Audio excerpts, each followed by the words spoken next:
Bersama TKI, selamat siang dan selamat datang di perayaan Home Kartini. Sebelumnya saya akan juga menyapa sahabat-sahabat saya dari Home.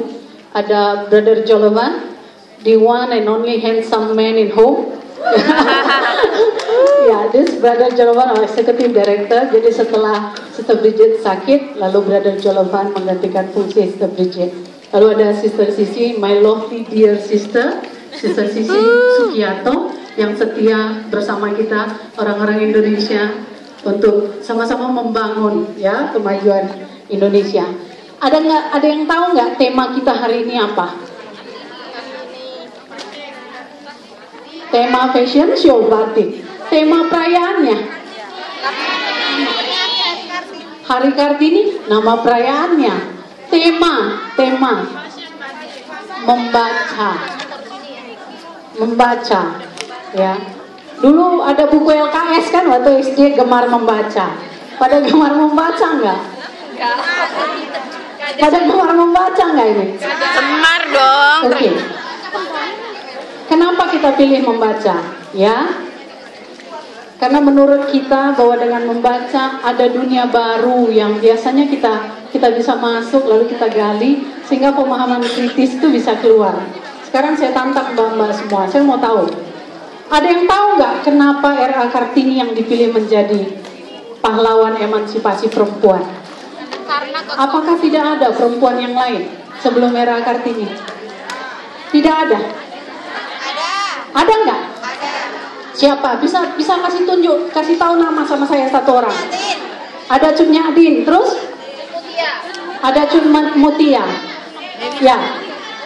Kartini itu di Jawa, ya. Tapi di Aceh, ya, ada Cut Nyadin, ada Cut Mutia, ada Tengku Fatina, ada banyak perempuan lain yang bahkan lebih dari Kartini. Kartini hanya bersurat-suratan sampai ke Belanda. Ini perempuan perang malah. Dan jauh sebelum itu ada Malahayati, Panglima Angkatan Laut perempuan pertama di Indonesia. Lalu kenapa Kartini? Ayo, ada yang baca? Lalu apakah hanya Kartini? Saya ada data, ada namanya Siti Aisyah. Itu adalah perempuan yang pertama sebenarnya membuka tempat pendidikan modern pertama di Tanete. Tahu nggak Tanete itu di mana? Itu Indonesian Monarchy pertama tahun 1547. Jauh sebelum Kartini. Sehingga apakah kita bisa menerima bahwa ternyata sebelum zaman Kartini perempuan Indonesia sepertinya hanya kasur, dapur, dan sumur. Tidak, ada yang sudah berperang. Ada yang bahkan jadi Panglima Angkatan Perempuan pertama. Dan jurnalis perempuan pertama itu Rohana tahun 1912 mendirikan 4 surat kabar di Indonesia dan 1 radio. Lantas mengapa Kartini? Jadi saya tantang mbak-mbak semua untuk ayo membaca. Banyak yang bisa kita tahu bahwa yang paradigma bahwa perempuan Indonesia seperti ini lalu konvensional bahwa hanya Kartini satu-satunya perempuan, the only one lady yang berani melawan, ya, melawan kultur saat itu, ternyata tidak. Ada banyak perempuan lain yang bisa menginspirasi.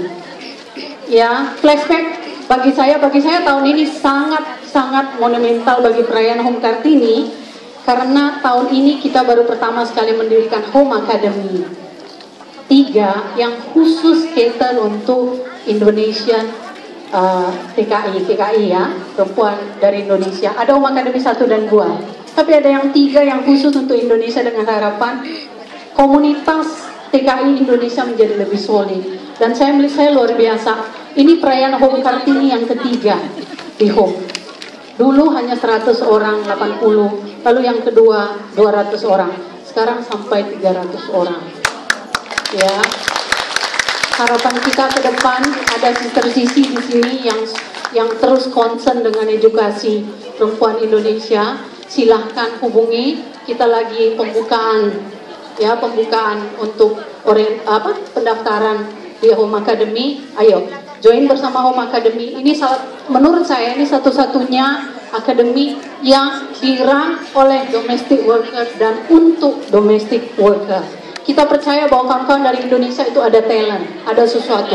Ayo, jika Anda mau jadi volunteer, bergabung dengan kita, mau belajar, ayo sama-sama membangun komunitas perempuan Indonesia sehingga cita-cita Ibu Kartini, perempuan Indonesia yang berpendidikan, yang aware dengan hak-haknya, juga kita bisa ciptakan di Singapura.